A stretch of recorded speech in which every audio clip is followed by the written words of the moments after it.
ഒന്നാമത്തെ ചോദ്യം ഇതാണ്. Express the matrix as the sum of a symmetric and skew symmetric matrix. ഇവിടെ symmetric പാർട്ടും സ്ക്യൂ സിമെട്രിക് പാർട്ടും കാണുന്നതിനുള്ള ഫോർമുല നമുക്കറിയാം.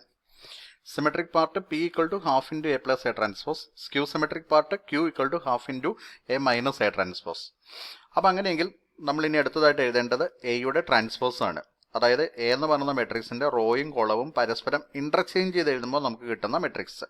ഫസ്റ്റ് റോയെ നമ്മൾ ഫസ്റ്റ് കോളം ആക്കുന്നു, 3 2 1. സെക്കൻഡ് റോയെ നമ്മൾ സെക്കൻഡ് കോളം ആക്കുന്നു, 0 4 -1.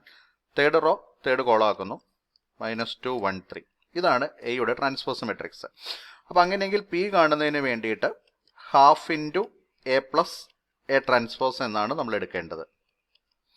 അതായത് ഹാഫ് ഇൻറ്റു എ എന്ന് പറയുന്ന മെട്രിക്സും എയുടെ ട്രാൻസ്പോസും എഴുതി നമ്മൾ ആഡ് ചെയ്യുന്നു. എയും എയുടെ ട്രാൻസ്പോസും കൂടി നമ്മൾ ആഡ് ചെയ്യുമ്പോൾ ഹാഫ് ഇൻറ്റു 3 + 3 6, 2 + 0 2, 1 + -2 -1, 0 + 2 2, 4 + 4 8, -1 + 1 0, -2 + 1 -1, 1 + -1 0, 3 + 3 6. ഈ ഹാഫിനെ കൂടി നമ്മൾ ഉള്ളിലേക്ക് മൾട്ടിപ്ലൈ ആണെങ്കിൽ ഹാഫ് ഇൻറ്റു 6, അതായത് 6/2 3 എന്ന് വരുന്നു. അതുപോലെ തന്നെ ഹാഫ് ഇൻറ്റു 2 2/2 1, -1 ഇൻറ്റു ഹാഫ്, അതായത് -1 / 2 എന്ന് എഴുതാം. അടുത്തത് 2/2 1, 8/2 4, 0/2 0.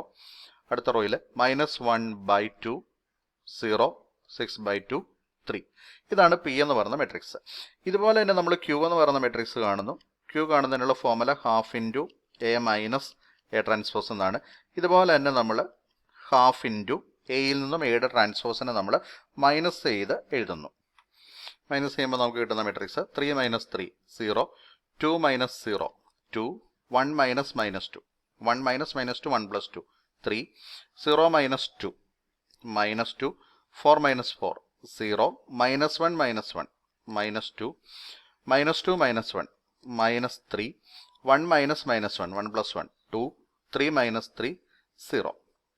ഹാഫിന് നമ്മൾ ഇതിൻ്റെ ഉള്ളിലേക്ക് മൾട്ടിപ്ലൈ ചെയ്യുമ്പോൾ ഹാഫ് ഇൻറ്റു 0 0, ഹാഫ് ഇൻറ്റു 2 2/2 1, വീണ്ടും 3/2, ഹാഫ് ഇൻറ്റു -2 -1, 0/2 0, -2/2 -1, -3/2 2/2 1, 0/2 0. ഇതാണ് നമുക്ക് ക്യൂ എന്ന് പറയുന്ന മെട്രിക്സ് കിട്ടുന്നത്. അപ്പം അങ്ങനെയാണെങ്കിൽ നമ്മുടെ ആൻസർ എന്ന് പറയുന്നത് P + Q എന്ന രൂപത്തിൽ എയിനെ എഴുതുക എന്നുള്ളതാണ്. അതായത് A = P + Q. ഇവിടെ കൃത്യമായിട്ട് നമുക്കറിയാം പി എന്ന് പറയുന്നത് ഒരു സിമെട്രിക് മെട്രിക്സ് ആയിരിക്കും, ക്യൂ എന്ന് പറയുന്ന ഒരു സ്ക്യൂ സിമെട്രിക് മെട്രിക്സും ആയിരിക്കും. അപ്പം അങ്ങനെയെങ്കിൽ നമ്മുടെ ആൻസർ A = P + Q. അതായത് എ എന്ന് പറയുന്ന മെട്രിക്സ് നമ്മൾ എഴുതി, റൈറ്റ് സൈഡിൽ പിയും ക്യൂവും നമ്മൾ കണ്ടുപിടിച്ച രണ്ട് മെട്രിക്സുകളും സമ്മായിട്ട് നമ്മൾ എഴുതി.